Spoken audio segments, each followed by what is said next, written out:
I always hated using the Sky AI tool in Luminar Neo. But I realized that I was actually using it totally incorrectly, and you might be too. Now there's way more to the Luminar Sky AI tool than meets the eye. You just have to spend a little bit of time with it. But to clear up any of the trial and error and to save you time, it's going to be what I'm talking about today in this video. We're going to dive into this tool and master your photography. It's true, I hated using the Sky tool because I would take a photo like this that I shot in Iceland on a black sand beach, and I would think, I don't want to replace the sky. I like the sky that I photographed. But then I actually spent time with the Sky AI tool, and I got past this first window that comes up when you open this Sky AI tool. Now, here's the thing about it. A lot of people think that it's just for replacing skies, but there's so much more to it that you need to dive into. Mainly the masking section, because I don't replace skies. I'm more of a natural photographer. I like the skies that I capture in the field. So I completely skip adjustments. You can completely change out your skies if you want to, but I'd skip right over to masking. And when I go to masking, I come down here to either object select or mask AI. Now I like mask AI because it does a quick scan of your photos like that, and it finds all the different things in your photos and actually makes really good selections. So if I click on sky, you can see that the sky turns red, and that's just telling me that's what is going to be edited. I can click on water and edit that, mountains, and I can click and deselect all of these just to see where I want to edit.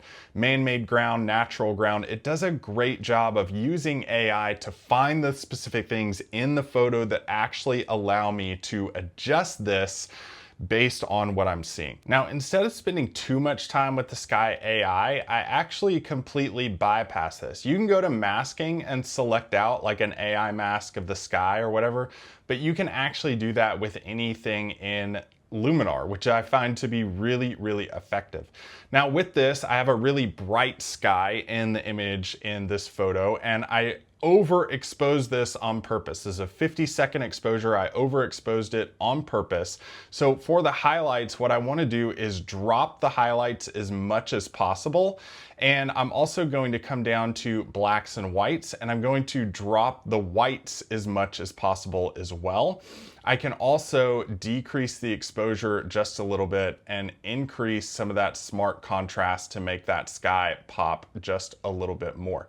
Now with color and curves, I can do the exact same thing. I can play around with the temperature or the saturation or the vibrance. I'm going to increase the saturation and vibrance a pretty good amount to make some of these missing colors pop out in the sky that's right above that arch. Now here's where the power of this comes in and why I love the Sky masking feature, not necessarily in the Sky AI, but in Sky masking, or in develop masking, excuse me. If you come over to AI mask, you can make that just apply to the sky itself. So it removed all the edits from everything else, and now it is only applied that to the sky.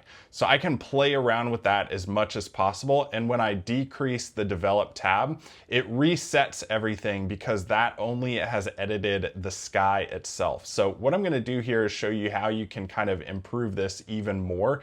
I want a little bit more saturation and vibrance in the hills and mountains right on the edge, and also to darken the blacks a good amount for this photo to make those really pop as well. You see that also adjusted the sky itself, but if I go to AI mask, I can make it adjust the mountains, the natural ground, man-made ground as well, and it leaves the water exactly where it's going to be. So if I go back to adjustments, you can see that it's just made those adjustments to the actual mountains and land and removed it from everything else. So that's one of the great things about this feature that I absolutely love. So now the greens, the blues, the yellows, the sky, they all look alive, but in their own specific category. Remember, don't think just because it says Sky AI or AI masking that you're removing something of the photo.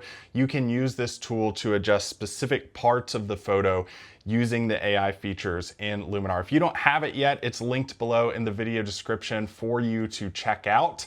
I'm not paid by Luminar, but I do get a little bit of an affiliate kickback because I love using their products as well.